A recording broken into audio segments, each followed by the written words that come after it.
Bismillahirrahmanirrahim. In the name of Allah Almighty, the most beneficent and the most merciful, we start another session Coffee with CEO with Tariq Mahboob Sahab. He is the CEO of Royal Tide, one of the very executive brand in Pakistan in retail and especially for the young people.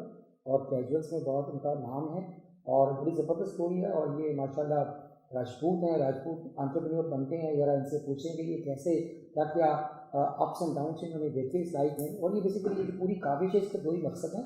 Number one کہ ہم اپنی نئی نسل کو یہ سکھا سکیں کہ یار جو ڈائریکشن لیس نسل ہے اس کو بتائیں کہ یار یہ ڈائریکشن کیسے حاصل کی جاتی ہے. دوسرا کہ انسپریشن جو لوگ مایوس ہو جاتے ہیں پاکستان پہ, پاکستان لٹرلی یہ لینڈ آف اپرچونیٹیز, تو ہم کیسے اپرچونیٹیز کو ڈسکور کر سکتے ہیں. یہ دو چیزوں کے اوپر ان سے کچھ سیکھتے ہیں. تو پلیز ویلکم طارق محبوب صاحب. سر پہلے تو آپ کا شکریہ آپ کے وقت اور آپ نے اتنا قیمتی وقت دیا. سر میں پہلا کویشچن کہ آپ سے ریکویسٹ کروں گا کہ تھوڑا سا ہمیں نٹ شیل میں اپنی الفاظ میں بتائیے کہ رانا طارق صاحب نے کہاں سے ہمبل سا جو فیصل آباد آپ نے بتایا والد صاحب کیا کرتے تھے, کہاں سے اسکولنگ کیا اور پھر you landed you develop brand اور as a C O. Over to you sir. بہت شکریہ جی, آپ نے وقت دیا. جیسے کہ آپ نے کہا کہ رانا طارق اور راجپوت فیملی, تو ہم بزنس اورینٹیڈ تو فیملی نہیں تھے. ٹھیک ہے. تو ذمہ دارہ اور سرکاری نوکریاں اور سیاست ان تین حصوں میں فیملی بٹی ہوئی تھی. ٹھیک ہے. میرے والد صاحب ایئر فورس میں تھے, تو میری جو اپنی جرنی ہے وہ بڑی ٹف ہے. وہ مجھے بتائیے وہ طرح کے بچوں تو ہم سکھائیں گے. وہ یہ ہے کہ میری مدر کی جو ڈیتھ ہوئی وہ میں صرف 8 سال کا تھا اور فادر کی ڈیتھ ہوئی تو میں 14 سال کا تھا. تو اس میں آپ کو پتہ ہے کہ وہ ایک بڑا اچھا وقت تھا, تو اس میں فیملی کا کنٹریبیوشن بڑا میٹر کرتا ہے. تو میرے ننیال نے پھر مجھے ہمیں پالا, تو ہم 5 بہن بھائی تھے. تو فادر ایئر فورس میں تھے تو پینشن آ گئی, ایئر فورس کی جو آفیشیل سپورٹ ہے وہ تھی. اسکولنگ اور کالج وغیرہ تو فیصل آباد سے ہی تھا. اور جی فیصل آباد شہر سے. تو زیادہ تعلیم نہیں ہے کیونکہ سر پہ والد اور والدہ کا سایہ نہیں تھا, تو پھر جی تو میں 14 سال کی عمر سے ہی پریکٹیکل لائف میں ہوں. کیا کیا سب سے پہلے تو اپنی ایگریکلچر لینڈ کو لک آفٹر کیا. تو میں 8th کلاس میں تھا, 8th گریڈ میں تھا, تو چھٹیوں میں وہاں جاتے تھے اور جا کے ساری چیزوں کو دیکھتے تھے. تو ددیال فیملی کا بہت کنٹریبیوشن ہے. انہوں نے سپورٹ دی, جو ہمارا ڈیو رائٹ تھا وہ ہمیں دیا. ہم اس میں کمفرٹ زون میں رہے, جس نے جتنا پڑھنا تھا اس نے پڑھا, جس نے جو کرنا تھا کیا. پھر 1992 میں میں لاہور شفٹ ہو گیا. میرے ماموں اور میرے خالو دونوں بزنس میں تھے, تو ان کا ایک یونٹ تھا جو کہ ان کی ایڈیشنل انویسٹمنٹ تھی, جو کہ شام کو گپ شپ کے لیے انہوں نے لبرٹی میں ایک دکان بنائی ہوئی تھی. جب میں اسٹڈی سے بھاگ گیا تو انہوں نے کہا جی کہ کیا کرنا تھا. Then I started small garment shop in Liberty market. تو مجھے یہ بتائیے کہ آپ نے ماشاء اللہ سفر کیا, آپ نے اسٹڈی بھی ادھوری چھوڑی, اور پھر آپ نے یہ رائل ٹیگ کا آئیڈیا کہاں سے آیا؟ یہ برانڈ ریٹیل میں آپ نے اتنا بڑا نام بنایا مارکیٹ میں, اس کے پیچھے کیا اسٹوری ہے سر؟ دیکھیں میں ریٹیل کر رہا تھا 8-10 سال, یہ کرتا رہا. ساتھ ساتھ میں لبرٹی مارکیٹ کی جو ٹریڈ ایسوسیشن تھی اس کے ساتھ وابستہ ہو گیا. تو لیڈرشپ کا شروع میں تھی. ہاں جی, وہ ایشو اسٹوڈنٹ لیڈری کا ہو یا علاقے کی سیاست ہو یا پھر ٹریڈ لیڈرشپ ہو, تو اس میں تو میں شروع سے تھا. تو وہیں پہ میری دوستی ہوئی شیخ عرفان اقبال جو سی ای او ہیں الفتح کے چیئرمین ہیں, تو ان سے دوستی ہوئی. تو انہوں نے مجھے کہا کہ یار کام اور یہ دونوں ساتھ ساتھ چلنے چاہیے, تو کام کو بھی فوکس کرو. تو میں نے سوچا کہ یہ جو ایک چھوٹی سی آؤٹ لیٹ ہے یہ تو آبجیکٹیو اچیو نہیں ہو سکتا. تو میں نے پھر ایک چھوٹا سا یونٹ سوچا, اپنے کزن سے بات کی. میں نے کہا یار پیسے نہیں ہیں تو کیا کرنا ہے؟ اس نے کہا پیسے میں لگاتا ہوں, آئیڈیا تمہارا. Then we started a small unit. کہاں شروع کیا؟ لبرٹی میں ہی ایک چھوٹی سی جگہ لے کے وہاں پہ اس کو شروع کیا. اپنی مینوفیکچرنگ شروع کر دی. تو ڈرائی شرٹ بنائی. ڈرائی شرٹ بنانے کے بعد جو پہلی پروڈکٹ بنی تو اب بیچنی تھی, تو میں کیسے بیچی؟ شیخ عرفان صاحب کے پاس گیا. میں نے کہا جی یہ بنا لی ہے. تو انہوں نے کہا جی کیا چاہتے ہو؟ میں نے کہا 3-4 ٹاپ کے سٹورز ہیں وہاں پہ, اگر رکھ دیں گے تو بک جائے گی. تو انہوں نے کہا جی چلتے ہیں, دونوں گاڑی میں. اس وقت یہ برانڈ اس وقت رکھا رائل ٹیگ میں نے نا کاپی کبھی نہیں کی، جھوٹ نہیں بولا، کاپی نہیں کی. لوگ مجھے کہتے تھے نیکس بنا دو، مدر کیئر بنا دو، ارمانی بنا دو، یہ ٹیگ لگا دو. میں نے کہا نہیں، نام اپنا، نام کو سوچا، ڈیزائن کیا، رجسٹر کروایا، پھر کام شروع کیا. تو میں پنڈی میں نے بڑی محنت کی. مجھے کوئی 3 سال 1 روپے کا آرڈر نہیں ملا. وہ ایک ہی بات کہتے تھے کہ یہاں پہ نیکس بکتا ہے، مارک اسپینسر بکتا ہے، تو جعلی بنا کے لے آؤ. تو میں نہیں بناتا. میں کہتا تھا میرا جب بکے گا تو میں آ جاؤں گا. تو مجھے اس حوالے سے ٹف ٹائم ملا.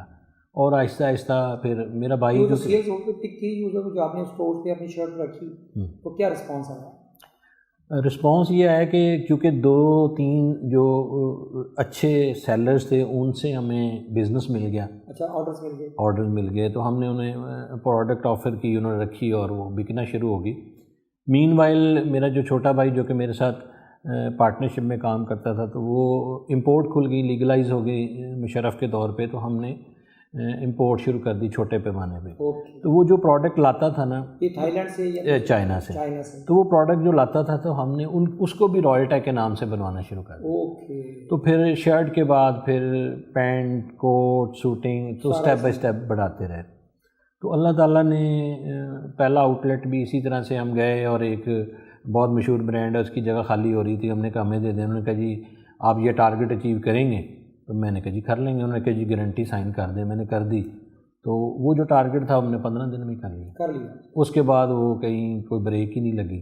یہ ضرور ہے کہ یہ سفر آسان نہیں تھا، مشکل تھا.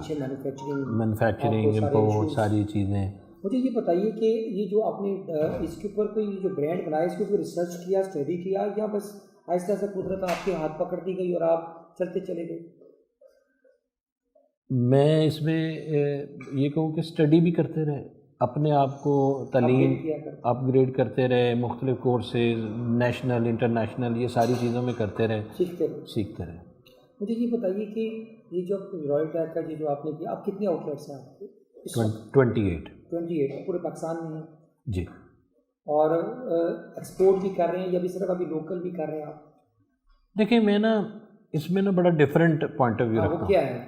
22 کروڑ کی پاپولیشن کو کسی نے کپڑے پہنانے ہیں، وہ میں ہوں. میرا وہ ایکسپورٹ کے ساتھ کوئی لنک ہی نہیں ہے. دیکھیں نا ہمارا ایک ہی فوکس ہے کہ ہم نے ایکسپورٹ بنانی ہے. میں یہ کہتا ہوں کہ اگر آپ امپورٹ آدھی کر لیں نا تو آپ کو ایکسپورٹ بنانے پہ محنت کی ضرورت ہی نہیں ہے. آپ 100 کنٹینر کسی مل میں بنائیں نا تو 6 مہینے لگتے ہیں. جو ایک فلائٹ جاتی ہے وہ 300 کنٹینر خرید کے آ جاتی ہے. So I have different methodology. So self reliance کے لیے you need to curtail imports, not to focus on export. اور اگلی بات امپورٹ سبسٹیٹیوشن کی طرف جانا چاہیے. سر اس میں اور ایک ایڈ پر پھر اس کے بات کرتے ہیں. ایکسپورٹ آپ کو ٹیکس ریونیو میں کیا کنٹریبیوٹ کرتی ہے؟ تو جو لوکل مینوفیکچرنگ اور لوکل سیلز ہے وہ 100% ٹیکس ریونیو میں کنٹریبیوٹ کرتے ہیں، اور ساتھ جابس کریٹ کرتے ہیں. وہ ایک علیحدہ پارٹ ہے. اگر آپ نے اسٹیٹ رن کرنی ہے یو نیڈ منی.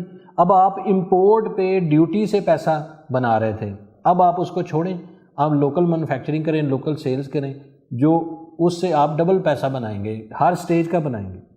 اور اس کے بعد آپ کا یہ چیلنج بھی نہیں ہے کہ آپ ٹریڈ ڈیفیسٹ کا شکار. دیکھا گیا over the last 2-3 years manufacturing تو بہت یونٹس بند ہوئے کیونکہ cost of doing business especially بجلی، گیس، اس کے بعد لیبر اور دوسرے جو ہمارے ٹیکسیشنس اتنے رائز ہو گئے کہ ڈو یو تھنک یہ مینوفیکچرنگ کنسرن جو ہے اتنی کیپٹل انویسٹمنٹ کر کے سروائیو کر سکیں؟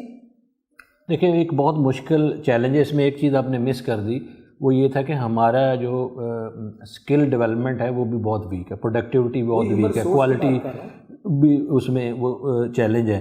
لیکن ابھی بھی اگر آپ دیکھیں کہ جتنی آپ کی ڈالر کی ویلیو بڑھ گئی اور جو ڈیوٹیز بڑھ گئیں اور یہ جو کمپلائنسز کے ایشو FATF اور اس کے بعد، تو اب لوکل مینوفیکچرنگ کے علاوہ آپ کے پاس چارہ کوئی نہیں ہے کیونکہ بائنگ پاور آپ کی کم ہو گئی ہے.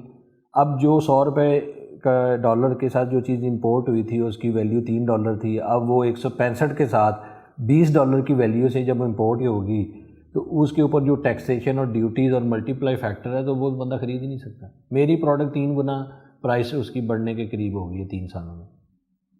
مجھے یہ بتائیے ابھی آپ ماشاء اللہ آپ نے اتنا 40 بزنس کی کر رہے ہیں، اگلے نیکسٹ 5 ایئر میں رائل ٹیگ کو کہاں دیکھیں؟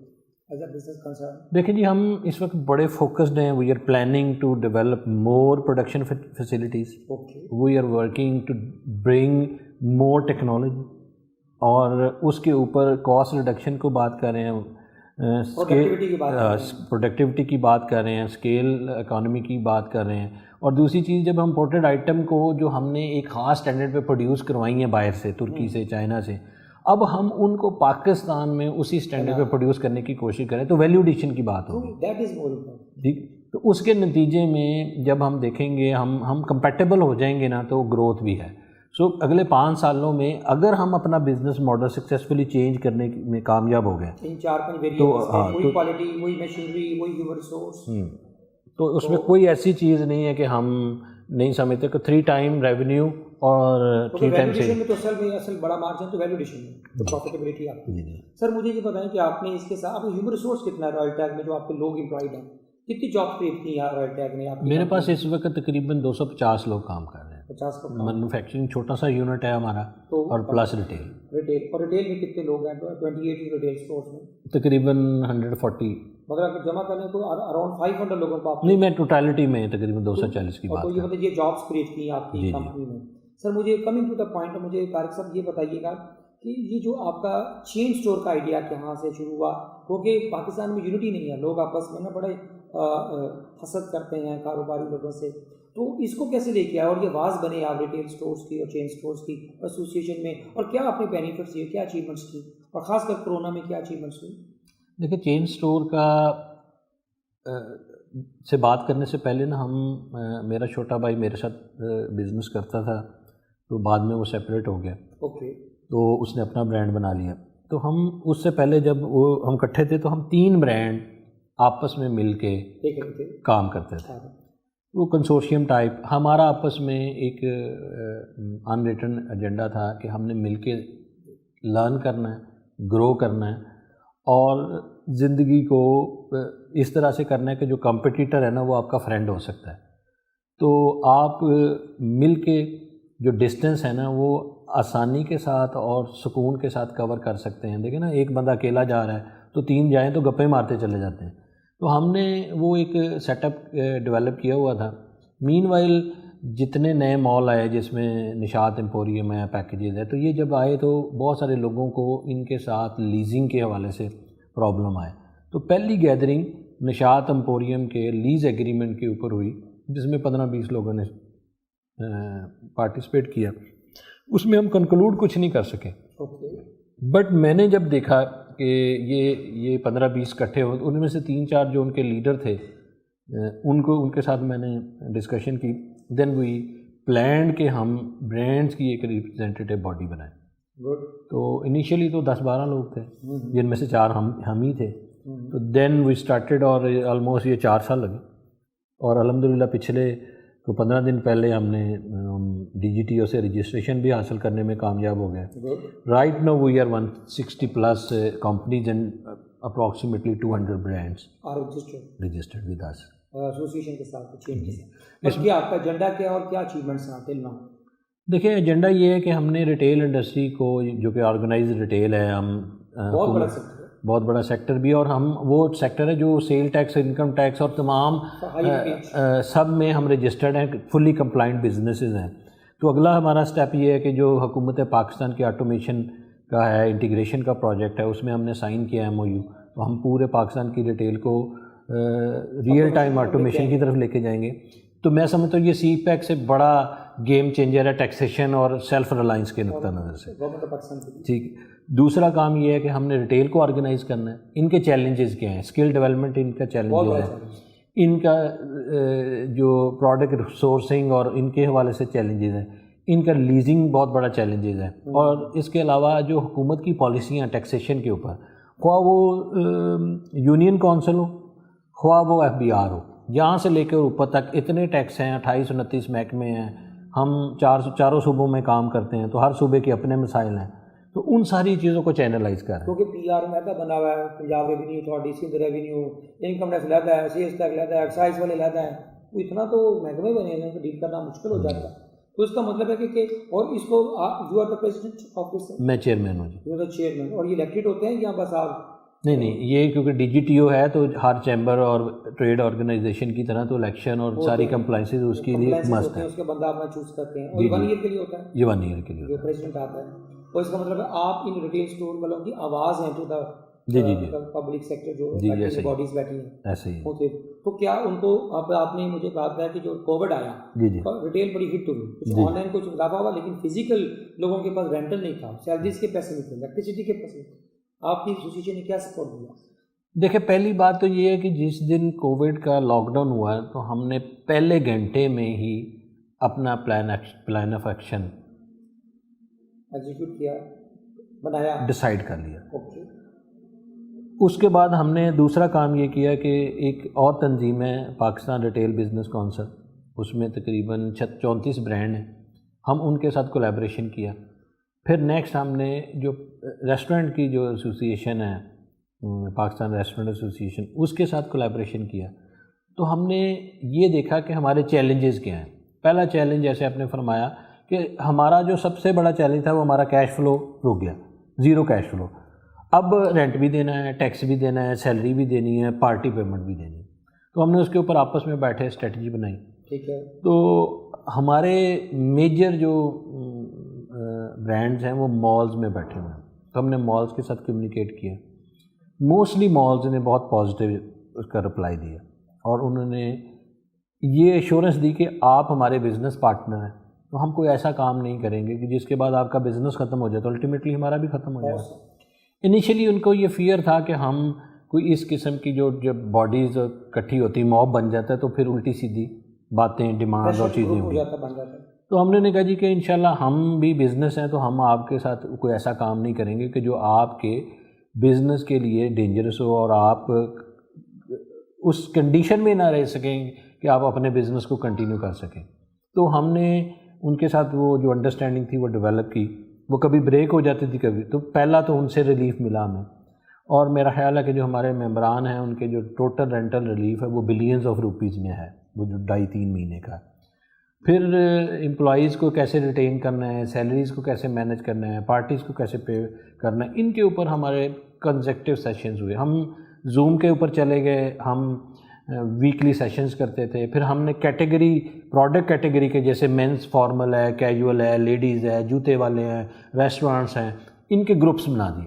وہ آپس میں کمیونیکیٹ کرتے تھے, وہ اپنے اپنے ٹریڈ کے چیلنجز لے کے آتے تھے, وہ پھر ان کے سلوشنز کی بات کرتے تھے. دیکھیں کووڈ ایک ایسا فنامنا تھا کہ جو زندگی میں پہلے کسی نے بھی ایکسپیرینس نہیں کیا تھا. اگر کوئی بندہ 40 سال کے ایکسپیرینس کے ساتھ ہے تو وہ کووڈ کو پہلی دفعہ دیکھ رہا تھا.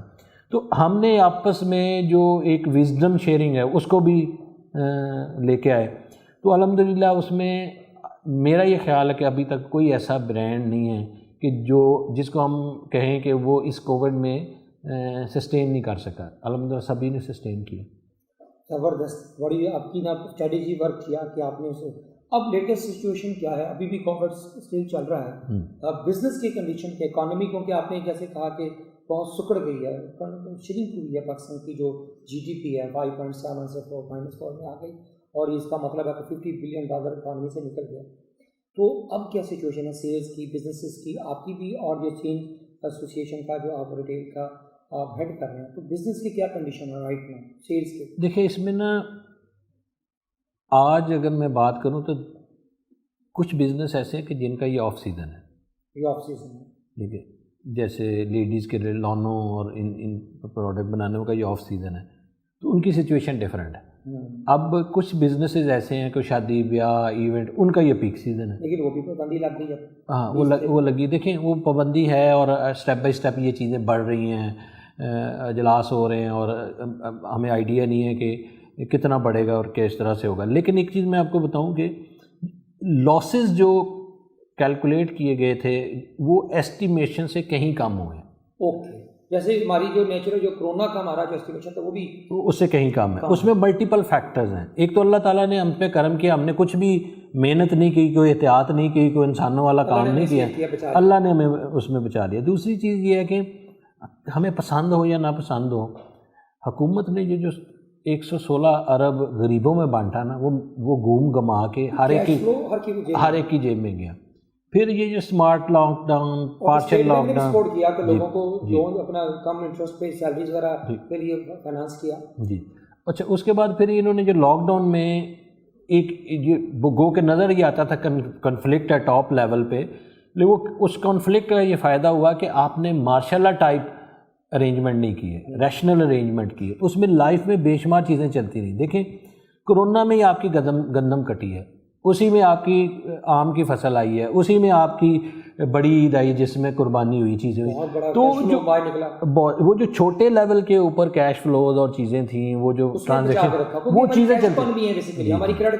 جی وہ چیزیں چلتی نہیں. تو آپ کا جو بیس ہے نا ایگریکلچر، تو آپ انالیسز کریں کہ آپ کا ڈیڈ لاک کہاں تھا. ہم ایز اے برانڈز ہم سب سے زیادہ ہٹ تھے، ہمارے مال بند تھے، ہماری آؤٹ لیٹ بند تھی، ہمارے ریسٹورنٹ بند تھے، یہ ساری چیزیں بند تھیں. لیکن کئی سیگمنٹ ایسے ہیں جو کہ فلی آپریشنل تھے. تو وہ جو سسٹینیبلٹی کا ماڈل تھا نا، وہ ان کے آپریشنل ہونے سے وہ چینج ہو گیا. یعنی کہ جس وقت مجھے اپنی چیز بیچنی تھی تو وہ بک گئی، مجھے کسٹمر چاہیے تھا، وہ کسٹمر مل گیا، چاہے وہ آن لائن آیا چاہے کسی اسٹور سے آیا. آپ گاڑیوں کا اگر ڈیٹا لیں تو آپ دیکھیں گے تو جولائی آنورڈ جو گاڑیوں کی سیل ہے وہ ٹھیک ہے، تو وہ کہاں بکی، کیسے بکی، لوگوں نے خریدی ہیں، ہائیسٹ بکی ہیں. ٹھیک ہے. پھر جو اسٹیٹ بینک کی پالیسیاں چینج ہوئی، انٹرسٹ ریٹ نیچے آیا، اسٹریٹجی ہوئی. دیکھیں یہ جو گورنمنٹ ہے نا، اس کو جتنا مرضی کرٹیسائز کرے، سرٹن چیزیں ایسی ہیں کہ جو پہلے کبھی نہیں ہوئی، ٹھیک ہے، ان کا امپیکٹ ہے. دیکھیں میں ایک اور اس سے ہٹ کے میں مثال دیتا ہوں کہ اتنی آگے لگی ہیں، اتنے حادثے ہوئے ہیں، کوئی ریلیف پیکج کبھی آیا؟ حفیظ سینٹر میں پہلی دفعہ آیا. آپ اس پہ ڈیبیٹ کر سکتے ہیں کہ یہ لوگوں کو فائدہ دے گا نہیں دے گا، یہ ایڈریس کرے گا، لیکن پہلی دفعہ تو کوئی حکومت، کوئی چیف منسٹر جا کے چیمبر میں بیٹھ کے اناؤنس کر کے آیا کہ بھائی یہ ہم قرضے دے سکتے ہیں، یہ ہم کر سکتے ہیں، فلانا جو بھی چیزیں ہیں. تو سرٹن چیزیں انہوں نے کی، مطلب پازیٹیو چیزیں بھی ہوئی ہیں. تو اس سے حوالے سے میں سمجھتا ہوں کہ کافی بہتری رہی کووڈ کے امپیکٹ کے نقطہ نظر. سر لاسٹ ہم اگلے حصے کی طرف چلتے ہیں. مجھے بتائیں کہ جو بھی سی او ہوتا ہے، آپ ایک اپنی رانا صاحب آپ نے بغیر کوئی کتابیں پڑھے یا ڈگریاں لے کر اپنا اتنی بڑی ماشاء اللہ امپائر بنائی بزنس کی. ایک سی او کو، ایک ادارے کو، اپنی آرگنائزیشن کو سکسیزفلی رن کرنے کے لیے کیا 3 کور کمپیٹنسیز چاہیے، ٹریٹ چاہیے؟ کیونکہ یہ لیڈر کے ٹریٹ ہوتے ہیں جو C Os as a leader جو ہوتا ہے. دیکھیں میرا بزنس نو ویئر سے سم ویئر تک پہنچا. میں نہیں سمجھتا کہ میں نے یہ سوچ کے بنایا تھا کہ یہاں پہنچے گا، اور میں نے اپنی زندگی یہ سوچ کے سٹارٹ کی تھی کہ میں یہاں بیٹھوں گا. تو اب یہاں پہ بیٹھ کے اس کو نریٹ کرنا تو تھوڑا مشکل کام ہے، لیکن میرا یہ خیال ہے کہ آپ کی جو انٹرنل ایبلٹیز ہوتی ہیں، وہ 3 خوبیاں کیا ہیں، وہ ادھر آتی ہیں. تو میں نے تو 2-3 چیزوں پہ ہی کام کیا ہے. پہلی چیز یہ کہ جھوٹ نہیں بولتا. دوسری چیز یہ کہ آپ کوشش کریں کہ آپ کی کمپنی اگر نمبر 1 نہیں ہے نا، تو at least very good list میں ہو کہ وہ پے ماسٹر اچھی ہو، وہ خواہ ٹیکس ہے، خواہ سیلریز ہیں، خواہ party payments. You should be very focus کہ یار میرے ساتھ جو کام کر رہا ہے نا اس کو وقت پہ پیسہ ملے. اور تیسری سب سے اہم چیز یہ کہ آپ نے جو کسٹمر کو دینا ہے نا، وہ آپ دیکھیں کہ آپ ایز اے کسٹمر خود اس کو لینا چاہیں گے. کوالٹی، کمٹمنٹ، اور اس کی جو پروڈکٹ کی ویلیو ہے وہ اس قابل ہے کہ کوئی لے. یعنی کہ ایمانداری پروڈکٹ کے ساتھ کریں، کسٹمر کے ساتھ کریں، اور اس کو اس میرٹ پہ رکھیں تو پروڈکٹ بھی بکتی ہے. تو کمٹمنٹ ٹھیک کریں، پروڈکٹ ٹھیک رکھیں، اور کسٹمر کا خیال رکھیں. بہت پیاری بات یہ، کیونکہ اصل چیز نا یہ کسٹمر سروس جو ہے نا، یہ ہمارے پاکستانیوں کو ابھی تک نہیں سیکھی. چیزیں وہی ہوتی ہیں، لوکل لائک پروڈکٹس کی زمانہ ہے، ڈفرینس صحیح نہیں چیزوں سے آتا ہے، ایمانداری سے آتا ہے یا کسٹمر سروس سے آتا ہے. دیکھیں کسی کو آپ 100% سیٹسفائڈ تو نہیں کر سکتے ہیں، لیکن میں یہ سمجھتا ہوں کہ ہم نے کوشش یہ کی ہے کہ جو چیز جس طرح سے بھی ہے، جہاں کی بھی ہے، ان کو صحیح اور کھری بات بتائی جائے. میں ایک اور چیز آپ کو شیئر کرنا چاہتا ہوں کہ ہم پچھلے 7 سال سے وی آر ٹرائنگ کہ ہم شریعہ کمپلائنٹ ہوں. تو اس سلسلے میں پاکستان کے جو پہلے 40-50 بزنسز ہیں جنہوں نے شریعہ کمپلائنس کے اوپر کام کیا، we are one of them. اور ابھی ہمارے جو مفتی صاحب ہیں وہ ڈفرینٹ آرگنائزیشن کو شریعہ کی سروسز پرووائڈ کرتے ہیں. ٹھیک ہے، اور ہم بھی کوشش کرتے ہیں کہ ہم اسی حوالے سے کام کریں. تو ہم وی آر ٹرائنگ کہ ہم کوئی اس قسم کا کام نہ کریں کہ جو کہ اللہ اور اللہ کے رسول کے احکامات کے خلاف ہو. تو سود سے بچے ہیں. نہیں مولانا تقی عثمانی جیسے لوگ ہیں بڑے زبردست بندے ہیں. سر آگے 2-4 چیزیں میں آپ سے شیئر پوچھنا چاہوں گا. ہیومن ریسورس کے حوالے سے کمپنی کا جو سی او ہوتا ہے اس کی سب سے بڑی 2 پینز ہوتی ہیں, تکلیفیں جسے کہہ رہے ہیں. نمبر 1 وہ کا لوگ ہوتے ہیں پیپل, اس کو کام کا بھروسے کا بندہ نہیں ملتا. روز کوئی نہ کوئی سر درد بندہ سی او سر پکڑ کے بیٹھا ہوتا ہے, یار میرا ایچ آر ہیڈ بھاگ گیا, میرا پیشن ہیڈ سپلائی چین والا کہیں پتہ نہیں کیا چلا گیا. دوسرا ہوتا ہے کیش فلوز. تو خاص کر جب ریکوری جو ہوتی ہے سب سے بڑا اسکل ہے جی کسی کمپنی کا. اگر ریکوری یا کیش فلو ٹھیک نہیں ہوتی وہ کمپنی بہت اچھی ہے لیکن پہلے اس کے کچھ نہیں ہوتا. دونوں چیزوں کے اوپر آپ کی کیا ٹیک ہے اپنی کمپنی کے حوالے سے, کیش فلو کے حوالے سے اور کیش فلو کے حوالے سے؟ کیش فلو پہ پہلے بات کروں کیونکہ ہم خود بیچ رہے ہیں تو ہم نے کسی سے تو پیسے نہیں لینے, ہم نے تو صرف سیل مینوفیکچرنگ اور ریٹیل آپ کی, اس لیے آپ سیف ہے. ٹھیک ہے, اس میں صرف ایشو یہ ہے کہ سیل ہوئی یا نہیں ہوئی.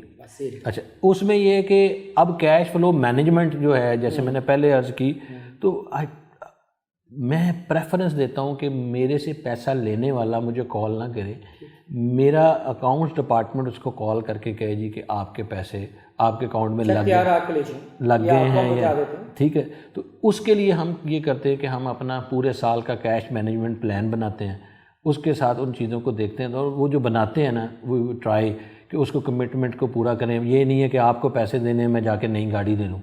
ٹھیک ہے, تو اس کام کو بھی ہم یہ کاموں کو نہیں کرتے. تو کیش فلو کا الحمدللہ کوئی مسئلہ ہے. ہیومن ریسورس کے نا 2-3 طرح کے چیلنجز ہیں میری نظر میں. ایک جو بندہ کمپیٹنٹ نہیں ہے وہ بھی چیلنج ہے, اور جو کمپیٹنٹ ہے وہ اس سے بڑا چیلنج ہے, اس کو ریٹین کرنا بڑا مشکل ہے, اس سے بڑا. ٹھیک ہے, تو جو سبزی خور ہیں ان کو لیے سبزی اور جو گوشت خور ہیں ان کے لیے گوشت.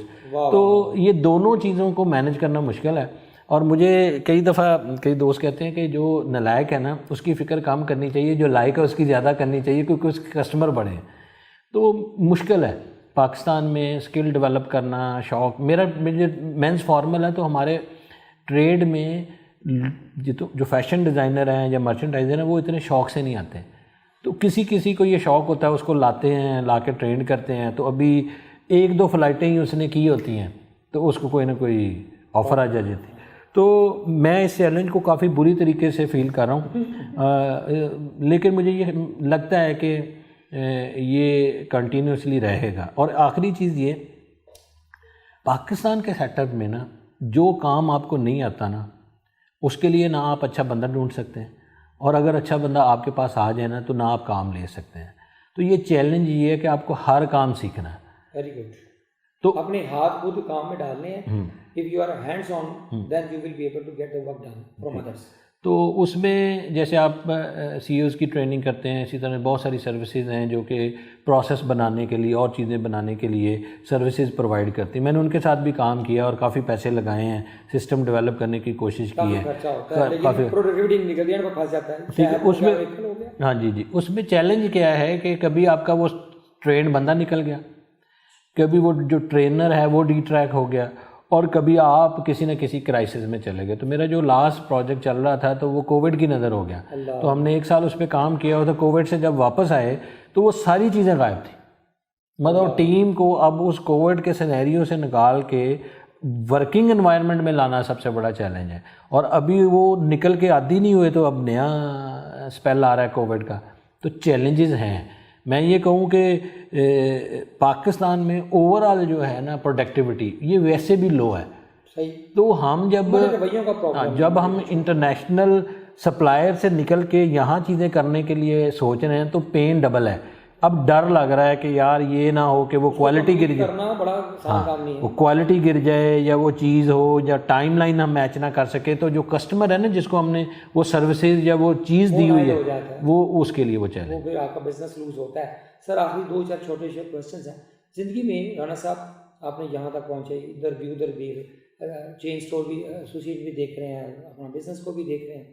تو مجھے یہ بتائیں کہ زندگی میں مشکل فیصلے کون سے کیے لائف میں 1, 2, 3 ڈیسیجنس, کیونکہ زندگی میں روز صبح سے آپ فیصلے کرنے ہوتے ہیں سی او کو. دیکھیں پہلی بات یہ کہ جو فیصلہ جتنا مشکل مجھے نظر آیا نا وہ میں نے اتنی ڈٹرمینیشن سے کیا. یعنی کہ میں نے ایک بزنس کرنا تھا, میں نے دوستوں سے کہا اس کی فیزیبلٹی بنائی. تو جس دن ڈسکس کر رہے تھے نا تو وہ چیلنج اتنے زیادہ تھے اب جب وہ چیلنجز کی بات کرتے رہے میں پکا ہوتا رہا. اینڈ پہ انہوں نے کہا جی کیا سوچا ہے؟ میں نے کہا جی یہ کرنا ہے. انہوں نے کہا کیوں؟ میں نے کہا جی اب اسی میں مزہ ہے, آسان کام میں مزہ نہیں, اس میں مزہ نہیں ہے. سو برانڈ بنانا ہو یا چین سٹور بنانا ہو, اس سے پہلے میں نے ٹرانسپورٹ کا کام کیا اور بہت سارے کام کیے ہیں جن کو میں وقت کی تنگی کی وجہ سے نہیں ڈسکس کرتا, وہ اسکپ کر دیتا ہوں اپنے انٹرو میں سے. تو وہ سارے کے سارے چیلنجز ہیں. تو ڈیسیژن آپ نے جو بھی کیا اس کو ڈٹرمنیشن سے 2 دفعہ زندگی میں زیرو ہو چکا ہوں, اس سے اندازہ. اور یہی ہوتا ہے باؤنس بیک کرتا ہے, کیونکہ سی او کی سب سے بڑی صلاحیت, جو میں اس لیے پوچھا تھا سوال کہ سی او کی سب سے بڑی صلاحیت ہے باؤنس بیک کرنا, یعنی کہ وہ بیچارہ ایک پوائنٹ پہ جا کے اوپر سے نیچے گرتا ہے اور پھر زمین سے ٹچ کر کے پھر اوپر آتا ہے. یہ اس کی باؤنس بیک کرنے کی جو صلاحیت ہے یہ بڑی امپورٹنٹ ہے. سر مجھے یہ بتائیں کہ سکسیس کو کیسے ڈیفائن کرتے ہیں اپنے الفاظ میں؟ بڑا مشکل سوال ہے. اس کا دینی اور دنیاوی دونوں پہلو ڈفرینٹ ہیں. میں تو یہ سمجھتا ہوں کہ آپ کا انر جو پیس ہے نا, انر پیس, وہ ڈٹرمن کرتا ہے کہ سکسیس ہے. اور دوسری چیز ہے کہ اگر آپ یہ سمجھیں کہ میں کامیاب ہو گیا تو وہ تو آپ کا سٹاپ, فل سٹاپ ہے. آپ there should be no stop. ہاں, ہر روز یہ دیکھیں کہ میں نے جو غلط تو نہیں کیا. دیکھیں نا, میری ایک چھوٹا سا بزنس ہے, 28 دکانوں کا کیا بزنس ہے, ایک چھوٹی سی, ٹھیک ہے, چھوٹا سا. تو اب میں کہوں کہ سکسیس تو کسی اور کمپیریزن میں تو یہ سکسیس ہی نہیں ہے, یہ تو اس کی شاید بگننگ سے بھی نیچے ہے. سو دیر از نو کرائٹیریا ان ریئل ٹائم, ٹھیک ہے. اور آپ ایک سٹیج پہ پتہ میں کامیاب ہو گیا, گاڑی, گھر, کاروبار, تو اگلے دن لگتا ہے کہ یار یہ تو گھر بڑا چھوٹا ہے, میں نے تو جو دوسرا دیکھا ہے اس میں تو صرف اس کا کچن ہی سائز کا ہے. تو آپ نے کبھی نہیں کبھی, اور میں آپ کو ایک چھوٹی سی ایگزامپل دوں, اگر آپ نے کبھی BMW یا آڈی کے پیچھے لکھا ہے, یہ پڑھا ہے کبھی یہ سب میری ماں کی دعا ہے, آپ سوزوکی کے پیچھے پڑھتے ہیں, آڈی کے پیچھے لکھا ہوتا ہے, اس کے پیچھے نہیں لکھا ہوتا ہے, کیونکہ اس کی جو وہ جو ہرائزون ہے وہ چینج ہو چکا ہے. وہ کہتے ہیں نا, وہ نالا ہے, نہر ہے, دریا ہے, سمندر ہے, تو ہر ایک میں آپ نے جب سفر کرنا ہے تو وہ چینج ہوتے ہیں. تو سکسیس کے جو پیرامیٹر ہے نا, وہ ہر وقت کی سکسیس اور ہے, آج کے دن کی اور سکسیس. اگر میں سادہ لفظوں میں انر پیس ہے, اگر آپ کا جو ون ورڈ میں لوں, اور میں اکثر اس کے اوپر یہ بولتا ہوتا ہوں, اگر آپ کی انر پیس کے لیے نا, پیس آف مائنڈ جسے ہم بولتے ہیں, اگر آپ کی کوشش نہیں کرتے, یہ اللہ کا کرم بھی ہوتا ہے, وہی آنیسٹی اور یہ چیزیں جب کرتے ہیں, ویلیوز کو فالو کرتے ہیں تو انر پیس ملتا ہے, پیس آف مائنڈ. اگر نہیں ویلیوز کو فالو کرتے تو پیس آف مائنڈ ملتا ہے. پھر بندے کا دماغ میں نا ڈپریشن, تو ٹینشنیں, تو گولیاں, اکثر چیزوں کی میں ٹیبلوں کے نیچے دراز دیکھتا ہوں, اس میں سے لیکزوٹا نیل تو پتہ نہیں 80 ماہ اینٹی ڈپریشن نکلتی ہے, کہتے ہیں یار جان میرے بڑی ٹینشن ہے, وہ مینیج نہیں کر پا رہا. وہ ایک اور چیز بھی ہے, میں آپ کو بتاؤں, یہ جو اسٹریس ہے نا, یہ بھی کی ٹو سکسیس ہے. اگر آپ ملنگ ہو جائیں اور بغیر اسٹریس کی زندگی گزار رہے ہوں, آپ نے کیا کرنا ہے؟ آپ کو کیا پین ہے, آپ کیا کیوں آ رہے ہیں دفتر؟ کیسے, میرا سوال ہے, بلکہ یہ میرا اگلا سوال یہی تھا کہ اپنا stress part of life, fact of life, کیسے مینیج کرتے ہیں؟ مینیج نہیں ہوتا. آپ نے اس اسٹریس سے نکلنا, نہیں اس سے نکلنا ہے, اس سے نکلنا ہے. وہ اسٹریس اس وقت تک نہیں نکلے گا جب تک آپ اس مسئلے کا حل نہیں کریں گے. You find the solution of the problem. Yes. Focus. Stress کو دوڑ لگانے سے, نمازیں پڑھنے سے دیکھیں آپ آنکھیں نہیں, نماز تو آپ پہ فرض ہے نا, وہ آپ کو اسٹریس کم ہو جائے, نہیں وہ ہوتا ہے, وہ تو ہوتا ہے, لیکن آپ دیکھیں وہ اسپیسیفکلی وہ جو اسٹریس ہے وہ تو ایگزسٹ کرے گا اگر ہاں آپ نے اس اسٹریس, اس وقت آپ اسٹریس سے نکلیں گے جب وہ کام ہو جائے. میری نیچر میں تو یہی ہے کہ جب تک وہ ہوتا نہیں ہے نا میں نکلتا نہیں. میں ابھی پروڈکشن پاکستان میں لانی ہے تو وہ اب دماغ پہ سوار ہے, اس کے چیلنجز ڈفرینٹ ہیں. میری پروڈکٹ ایسی ہے کہ اس کے چیلنجز ڈفرینٹ ہیں. اچھا, اسٹیٹ کے چیلنجز ہیں, انرجی کے چیلنجز ہیں, اسکل کے چیلنجز ہیں, ساری چیزیں.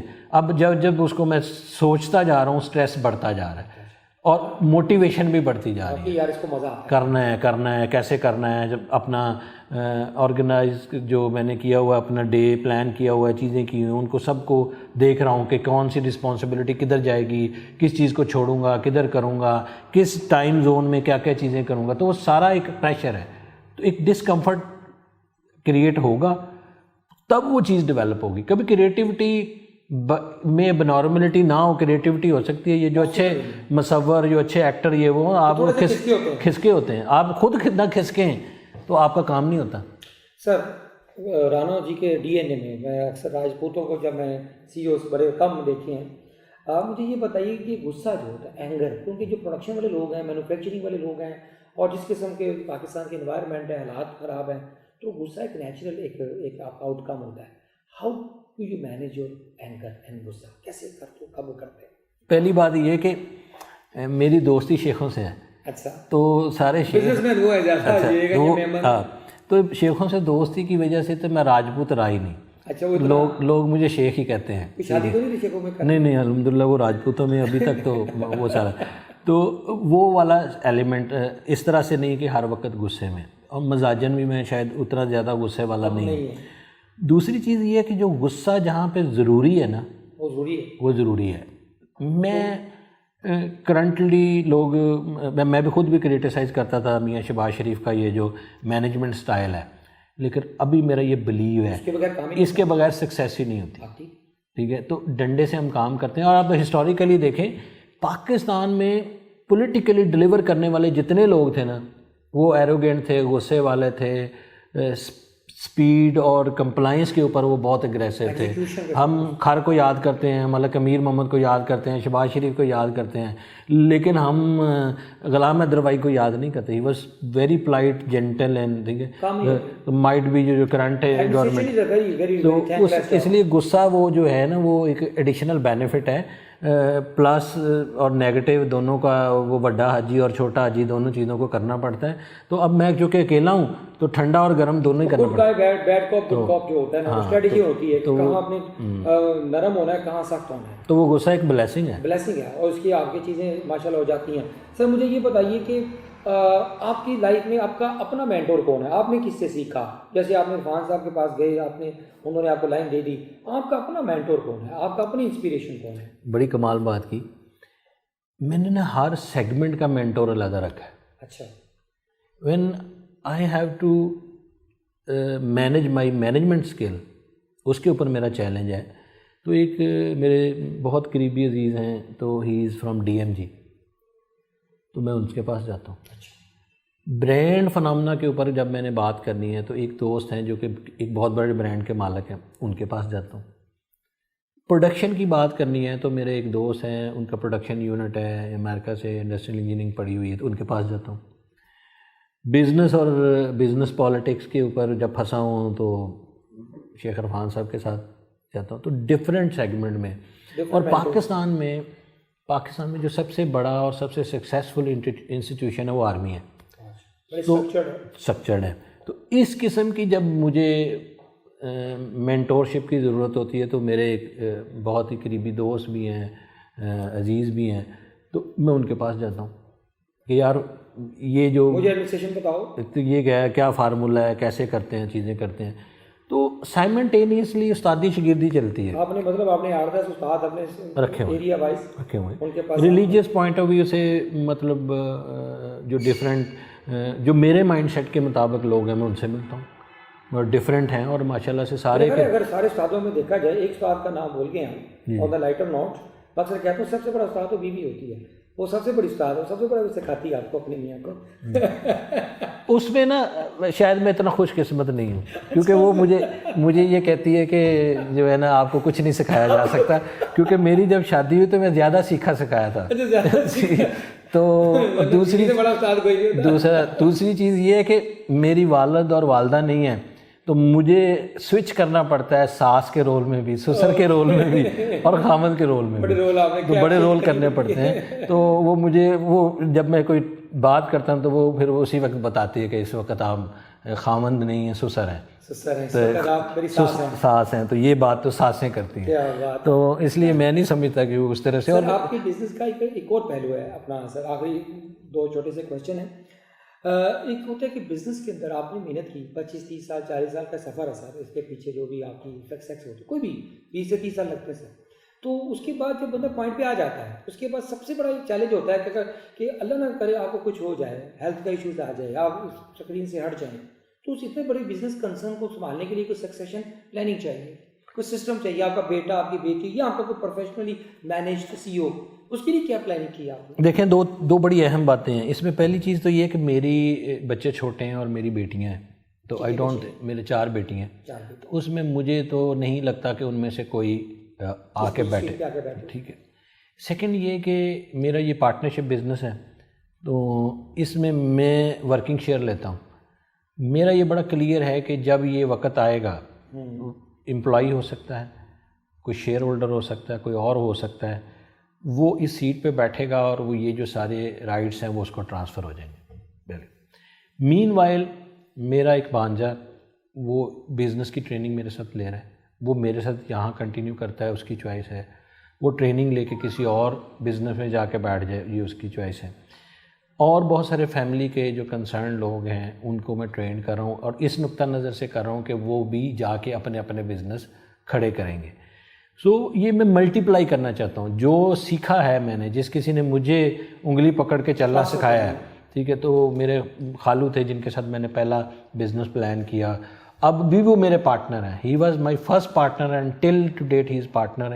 ان کی ایج کافی ہو گئی ہے تو وہ کسی چیز میں انوالو نہیں ہوتے. تو انہوں نے جو مجھے سکھایا وہ میں آگے سکھا رہا ہوں. تو مجھے یہ آئیڈیا نہیں ہے کہ سیٹ پہ کون کیسے بیٹھے گا, سکسیشن کیسے ہوگا, کیونکہ ابھی تو رائٹ چوائس اور رائٹ ٹائم کی بات آئی نہیں ہے. But it is very clear in my mind کہ یہاں یہ بزنس ہے, اس میں کمپیٹنٹ بندے نے بیٹھنا ہے اور کمپیٹنٹ بندے نے پروفٹ جنریٹ کر کے ڈسٹریبیوٹ کرنا ہے. یہ کوئی انہیریٹنس نہیں ہے. میں اپنے اکثر جو باقی میرے پارٹنر ہیں, فیملی کے لوگ ہیں, میں انہیں کہتا ہوں کہ بزنس کو اور پراپرٹی کو علیحدہ علیحدہ بانٹیں بچوں میں. بزنس کو کمپیٹنٹ کو دیں اور پراپرٹی سبھی کو بانٹ دیں. تو آپ یہ سمجھتے ہیں کہ یہ بچہ کمپیٹنٹ ہے, اس کو پراپرٹی کم دے دیں, بزنس سارا دے دیں, کیونکہ وہ کل اپنا گھر بھی چلا لے گا, آپ کو بھی بنا لے گا. لیکن اگر آپ نے نلائق کو دے دیا تو یہ پراپرٹی نہیں ہے کہ یہ وہ بچی رہ جائے گی, یہ تو پیک ہو جانا ہے, اس کی تو اپنی آپریشنل کاسٹ ہے. تو اس پہ it is too early to say some thing کہ یہ کون آئے گا, کیسے آئے گا. But I am very much clear. میں ایک چھوٹا سا کنکلوژن پہ یہ بولوں گا. میں ایک جملہ بولتا ہوتا ہوں یوزلی کہ اصل امیر آدمی وہ ہوتا ہے جس کا پوتا امیر ہو. پاکستانی جو ہے نا تھرڈ جنریشن پہ نہیں سوچتے, اپنی ذات کے آگے نہیں سوچتے. میرا ایک ریکویسٹ ہے سر, کیونکہ میں نے جتنے بھی خواتین ہیں, خاص کر میں نے جیسے ثنا سبینہ ہے, یہ بریزے کی سیما عزیز ہیں, آپ کے سارے جانتے ہیں, اور خواتین کی بات کر رہا ہوں. یہ تو بہت ڈومینیٹڈ سوسائٹی ہے, تو وائی ناٹ یور ڈاٹرس, کیونکہ آپ ان کو نہیں اگلے 5 سال 10 سال میں آپ اس کو اس طریقے سے ٹرین کرتے ہیں بچیوں کو, کیونکہ آج کل وہ جینڈر ختم ہو گئی دنیا. اس میں واٹ از یور ٹیک؟ میرا اس میں بڑا کلیئرٹی ہے. میں نے میرے 4 یا کوئی اور نہیں میں بڑا کلیئرلی بتاؤں. میری جو سب سے بڑی بیٹی ہے وہ او لیولس کر رہی ہے, تو گرمیوں کی چھٹیوں میں اس کے ذہن میں ایک کانسیپٹ آیا برانڈ کا, تو میرے ساتھ میرے آفس آتی تھی. اچھا. وہ میری ٹیم کے ساتھ بیٹھ کے اپنے کانسیپٹ کی ڈیولپمنٹ کرتی تھی, اور میری ٹیم اس کو ساری چیزیں ڈیولپ کر کے دیتی تھی. تو وہ 4-5 مہینے اس نے اسپینڈ کیے. اب چونکہ اس کی ایجوکیشن کا ٹائم ہے, تو میں نے اسے کہا کہ جب آپ اپنا کام کریں, اور میرے جو دوسرے نمبر والی ہے اس کو تو ان چیزوں سے شوق نہیں ہے, جو تیسری ہے وہ تقریباً شاید اس وقت ہوگی 9-10 سال کی, تو وہ مجھے بے شمار چیزیں آئیڈینٹیفائی کر کے میرے ساتھ شیئر کرتی ہیں. میرے ساتھ ٹریول کر رہی ہو تو میرے ساتھ وہ ڈبیٹ کرتی ہے. میرے CSR کے نقطہ نظر سے, برانڈ پرسیپشن کے نقطہ نظر سے وہ میرے سے ڈبیٹ کرتی ہے کہ یہ کیوں نہیں ہے, وہ کیوں نہیں ہے. اور وہ خود کہتی ہے کہ میں نے ڈیزائنر بننا ہے اور میں نے پیرس سے پڑھنا ہے, ادھر سے پڑھنا ہے. تو میں انہیں یہی کہتا ہوں جو مرضی پڑھو, جو مرضی کرو. جیسے آپ کہتے ہیں نا کہ ان کو یہ آزادی ہونی چاہیے کہ وہ کام کریں, تو ان کو یہ بھی آزادی ہونی چاہیے وہ اپنی مرضی کا کام کریں. ٹھیک ہے, میں اب یہ کہوں کہ یہ میں نے بنا دیا اور تم ہی نے چلانا ہے, اور اس کے ٹیسٹ کا نہیں ہے, وہ اس کو مزہ نہیں آ رہا وہ اس پروڈکٹ میں, وہ نہیں اس کو کر سکتی, تو بھائی میں اس پابندی سے بھی آزاد کرنا چاہتا ہوں کہ وہ میں ٹھیک ہے, وہ یہ آئے, وہ دیکھے, وہ کہتے ہیں یہ تو سارا بندوں کا, مجھے نہیں سمجھ آتا, میں نے لیڈیز کا کرنا ہے. تو میرا خیال ہے کہ لیکن آپ نے جو پہلی بات کی نا اس کے اوپر ڈیٹ کر کے کلوز کرتا ہوں کہ الٹیمیٹلی پاکستان میں آپ نے کہا کہ آپ نے خود ہی بولا HR کو یا اپنی کمپلائنس کو یا لوگوں کو پھر آپ کو تھوڑا سا غصہ دکھانا پڑتا ہے, تھوڑا سا اسٹڈی ہونا پڑتا ہے, کیونکہ سب سے نمبر 1 ایشو سر کمپنیز کا جو ایک ہی ہے سر, میری 127 کمپنیوں کی ریسرچ ہے, وہ ہے آنرشپ نہیں لیتے لوگ. آپ مالک ہیں نا, آپ کو ادھر AC چل رہا ہوگا نا, جب آپ کمرے میں آئیں گے پتہ چلا رات کو AC بند نہیں ہوا, شام کو صحیح رات چلتا رہا, تو سب سے زیادہ تکلیف آپ ہی کو ہوگی سر کہ یار یہ رات کو AC چلتا رہا پوری رات کر, باقی کسی کو نہیں کوئی پرواہ ہوگی سر, آپ کو پرواہ ہوگی, آپ کو پین ہو رہی ہوگی کہ یار کس کی ڈیوٹی تھی, یا میری تھی یا کس کی, یا تم AC نہیں بند کیا, اسے غلطی ہوگی, چھوٹی چیز غلطی ہوگی, لیکن اس نے کہنا سر سوری سر سر اس میں نا میں یہ چھوٹا تو آنرشپ کا جو ایشو ہے نا جی، اس میں نا میں ایک بڑی انٹرسٹنگ بات آپ سے شیئر کرتا ہوں. اکاؤنٹیبلٹی اور سسٹم ہی ایگزسٹ نہیں کرے گا نا تو آنرشپ نہیں آئے گی. ٹھیک ہے، میرے پاس ایک گاڑی ہے، میری ہے، اس کا فیول اور باقی مینٹیننس کمپنی دیتی ہے. پارٹنرشپ بزنس ہے تو ہم نے ایس او پیز کے تحت دی. اب یقین کریں میں نے اپنی ذات سے، کیونکہ میں چھوٹی سی چھوٹی کمپلائنس بھی ظاہر ہے اس کو میں مینٹین کرتا ہوں، کوئی چیز یعنی کہ اکاؤنٹیبلٹی کے بغیر پروسیس نہیں کرتا. ٹھیک ہے، تو میں نے وہاں پہ خود محسوس کیا کہ میری اس کی یوزیج اور میری جو پرائیویٹ کار ہے جو بچوں کے لیے، اس کی یوزیج میں فرق ہے. اوکے، کیونکہ اس کا پیٹرول میری جیب سے نہیں آ رہا، الٹیمیٹلی وہ میری جیب سے ہے. وہ تو انڈائریکٹلی ہے نا. تو آنرشپ جو ہے وہ آپ یہ کہتے ہیں نا کہ امپلائیز میں نہیں ہے، آپ ڈائریکٹرز کو لے لیں، ان کے بھی نہیں ہے. آپ ان کو جو گاڑی کمپنی کی طرف سے گئی ہوگی نا اس کی مینٹیننس اور اس کی حالت دیکھ لیجئے گا، اور جو گاڑی اپنی ہوگی نا اس کو چمکا رہے ہوں گے. میں اس کی ایک ایگزامپل دیتا ہوں. ہمارے پاس ایک ریپیئر مینٹیننس کا لڑکا تھا، ہم اس کو موٹر سائیکل دیتے تھے، وہ ہر سال کے بعد توڑ دیتا تھا. تو میرے چھوٹے بھائی نے کہا کہ یار انہوں خرید کے دے دے. میں کہا اتنی مہنگی موٹر سائیکل انہوں دینی؟ انہوں نے کہا یار انہوں خرید کے دے دے. میں نے اس کو خرید کے دے دی. 6 مہینے کے بعد ایک دن میں آفس سے نکل رہا تھا تو ایک بہت مینٹینڈ اور چمکتی ہوئی موٹر سائیکل مجھے نظر آئی. باقی سب کی بری حالت، وہ ساری کمپنی کی تھی. تو میں نے کہا یار یہ بڑی خوبصورت اور بڑی مینٹینڈ موٹر سائیکل، یہ کس کی ہے؟ انہوں نے کہا یہ اسی بندے کی ہے، کیونکہ آپ نے اب اس کو خرید کے دے دی تو وہ اس کو دلہن کی طرح سجا کے رکھتا ہے. تو آنرشپ کے لیے سسٹم اینڈ اکاؤنٹیبلٹی ٹھیک. اس کے بعد میں نے اپنے چیزوں کو، اپنے معاملات کو اس طریقے سے دیکھا. تو یہ جو آپ کے اندر شیطان بیٹھا ہوا نا، یہ آپ کو چھوٹی چھوٹی چیزوں پہ ورگلاتا ہے. آپ کبھی بڑے جھوٹ نہیں بولنا شروع کرتے، آپ چھوٹے سے بولتے ہیں. ٹھیک ہے، میں آپ کے پاس بیٹھا ہوں اور میں نے 1 گھنٹے بعد اٹھنا ہے تو مجھے ابھی کال آیا، میں اسے کہیے میں 15 منٹ بعد آ رہے ہیں. حالانکہ وہ بے ضرر جھوٹ ہے، لیکن یہیں سے جھوٹ سٹارٹ ہوتا ہے. اگر میں اسے کہہ دوں کہ 1 گھنٹے کے بعد میں آؤں گا، تکلیف اس کو ضرور ہوگی، لیکن اس کو یہ سیٹسفیکشن ہوگی کہ یہ 1 گھنٹے کے بعد ہوگا. تو اسی طرح ہم بے ایمانیاں بھی چھوٹی چھوٹی کرتے ہیں، نیگلیجنس بھی چھوٹی چھوٹی کرتے ہیں. اور میں آپ کو ایک ایگزامپل دیتا ہوں. میں ایک دکان پہ وزٹ کیا تو وہاں پہ ایک چیز غلط پڑی تھی. میں نے کہا یہ ایس او پیز کے خلاف ہے. اس نے کہا جی بالکل. تو میں نے کہا ٹھیک نہیں کی. اس نے کہا کہ اس سے پہلے کسی نے کہا نہیں تھا. تو میں نے جو ان کے سینئرز تھے ان کو بلایا، میں نے کہا یہ ایس او پیز کے خلاف ہے، آپ نے کہا کیوں نہیں؟ انہوں نے کہا ہم سے غلطی ہوگی. تو میں نے اس سے پوچھا کہ یہ غلط ہے، تم اس کے اکاؤنٹیبل ہو؟ اس نے کہا جی نہیں. میں نے کہا جی کیوں؟ اس نے کہا یہ آج آپ نے کہا ہے یہ غلط ہے تو آج یہ غلطی ہے، اس سے پہلے تو ٹھیک تھی کیونکہ میرے سینئر تو آ کے اس کو ووٹنگ کرتے رہے ہیں، اس کے اوپر ریٹنگ کرتے رہے ہیں، کمپلائنس کے اوپر بات کرتے رہے ہیں. تو ہمارا سسٹم اکاؤنٹیبلٹی کا اور پروسیس کا اتنا ویک ہے کہ ہم غلط چیز کو آئیڈینٹیفائی کر کے اس کے کریکٹیو میئرز بھی نہیں لیتے، اور نتیجہ یہ ہے کہ وہ پریکٹس بن جاتی ہے. آپ کسی کی جا کے انکروچمنٹ گرائیں، وہ آپ کو کہتا ہے 20 سال تو لگی ہے، وہ لیگلی ٹھیک نہیں ہے، لیکن اس کے پاس جسٹیفیکیشن ہے کہ یہ 20 سال ٹھیک رہا ہے، یہ جسٹیفائڈ تھا. تو ہمیں اس سارے پروسیس میں وہ جو لرننگ سسٹم پروسیس اور ٹرانسپیرنسی جب تک نہیں آئے گی، اور میرٹ کلچر اور پے فار پرفارمنس کلچر اور رسپانسبلٹی کلچر، آپ کا جو رول ہے، جو بطور میں اب آپ کا جو رول ہے، جو آپ سی ایوز کو ٹرین کرتے ہیں، چیزیں کرتے ہیں، تو آپ نے وہاں پہ بہت ساری چیزیں دیکھی ہوں گی کہ بہت سارے لوگ جو میرے جیسے نیچے سے اٹھ کے آ جاتے ہیں نا، وہ ان کو اس پوسٹ کے حوالے سے بھی نالج نہیں ہے، بیٹھنا کیسے ہے، بات کیسے، اس کا اپنا KPIs ہے. ٹھیک ہے. تو ہم سمجھتے ہیں کہ ہم نے کاروبار کھڑا کر لیا اور اب ہم فنکار ہیں، نہیں، تو جو ہم کہیں گے وہی قانون ہے، یہ چیزیں ہیں. تو اس کا نتیجہ ہے تو ہمیں پھر نتیجہ یہ ہوتا ہے نا کہ جیسے نرالا، جیسے بڑے بڑے برانڈس ختم ہو گئے سر، مر گئے، پھر آ گئے برانڈس. ورنہ ایک وقت تھا نرالا کی سر مٹھائی کے بغیر گھر میں فنکشن نہیں ہوتا تھا، شادی نہیں ہوتی تھی، پکی نہیں ہوتی تھی بات لڑکی لڑکے کی. سر آخری کوشچن، میسج آف آپٹیمزم. وہ کس ملک میں بڑا ڈپریشن ہے بچوں کے اندر، کچھ ڈگریاں 2 نمبر یونیورسٹیاں لاکھوں بچے پروڈیوس کیے جا رہے ہیں، کوئی اسکل نہیں، کوئی کانفیڈنس نہیں، پیس آف پیپر لے کے GPA لے کے پھر رہے ہیں نوکریوں کی تلاش میں. کیا میسج ہے ان بچوں کے لیے؟ دیکھیں، پہلی بات تو یہ کہ ہم نے یہ میسج اسپریڈ کیا ہے کیونکہ ہم ایک کمفرٹ زون میں چلے گئے نا. میں اس ساری چیز سے گزر کے آیا، تو میں جب کرائسس میں تھا تو جو میرے مینٹور تھے تو وہ مجھے امید کی کرن دکھاتے تھے. اب میرے پاس جو بندہ آتا ہے میں اس کو کیا کرتا ہوں، ڈپریس کرتا ہوں. سو وی آر اسپریڈنگ. ٹھیک ہے. جو سکسیس سٹوریز ہیں, جو آگے بیٹھے ہیں, جو کسی مقام پہ پہنچ گئے ہیں, وہ سپریڈ کرتے ہیں. میرے پاس جو آتا ہے میں اسے کہتا ہوں تمہارے اندر انٹرسٹ کیا ہے؟ وہ کہتے ہیں یہ انٹرسٹ ہے. میں نے کہا ضرور کرو. وہ کہتے ہیں جی یہ تو بڑا مشکل ہے. میں نے کہا تمہیں اللہ نے اس وقت میں پیدا کیا ہے, اسی وقت میں تم نے پرفارم کرنا ہے. تمہیں 60 سال پہلے پیدا نہیں کیا تھا, آج کیا ہے. اس کا مطلب تمہاری ضرورت ہے.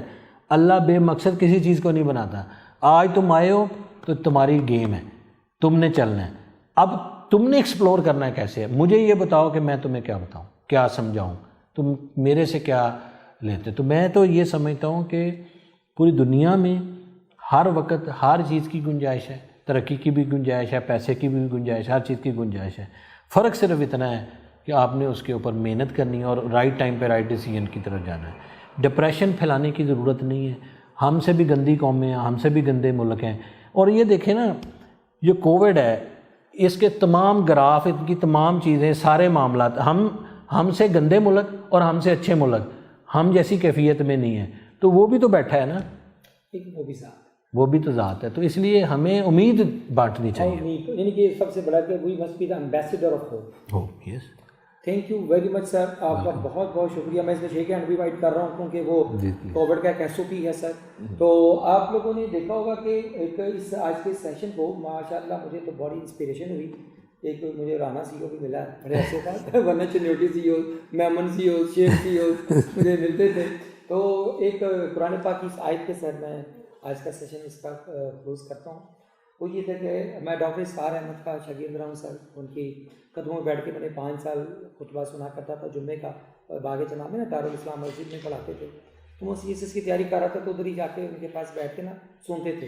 تو ایک آیت کا ترجمہ جو آج آپ نے بات کلوزنگ کی, وہ آیت تھی کہ لا تک بسم اللہ الرحمن الرحیم لا تقنطوا من رحمت اللہ, کہ اللہ کی رحمت سے مایوس نہیں ہوتے. تو اس کی تشریح کرتے تھے, تفسیر کرتے تھے, کہتے تھے کہ جو مایوسی ہوتی ہے, جو اللہ کے نیک بندے ہوتے ہیں وہ مایوس ہوتے نہیں, پہلی کنڈیشن. اور اس کا ترجمہ یہ تھا, تفسیر یہ تھی کہ نہ وہ مایوس ہوتے ہیں نہ وہ مایوسی پھیلاتے ہیں. یہ بھی اس کا پارٹ ہے. یہ نہیں کہ صرف مایوس میری ذات تک ہوتا ہے کہ میں مایوس نہیں ہوں, اور دوسری بات میں دوسروں کو بھی مایوس نہیں کروں. یہ اس کا اصل مطلب یہ ہے اس آیت کا. تو وہ ہمیں انہوں نے یہ آشنائی دی اس آیت کے ساتھ کہ بڑا اسکالر, بڑا علم والا, بڑا بزنس مین وہ ہوتا ہے. انہوں نے بڑی پیاری بات کی کہ جب ہم چھوٹے ہوتے جاتے تھے, حالات اس وقت 70-80s میں اس وقت بھی جابس نہیں ملتی تھی, اس وقت بھی مشکل حالات تھے, تو لوگ ہمیں امید باندھتے تھے. اگر جاب نہیں دیتے تھے تو کم از کم امید ضرور دیتے تھے.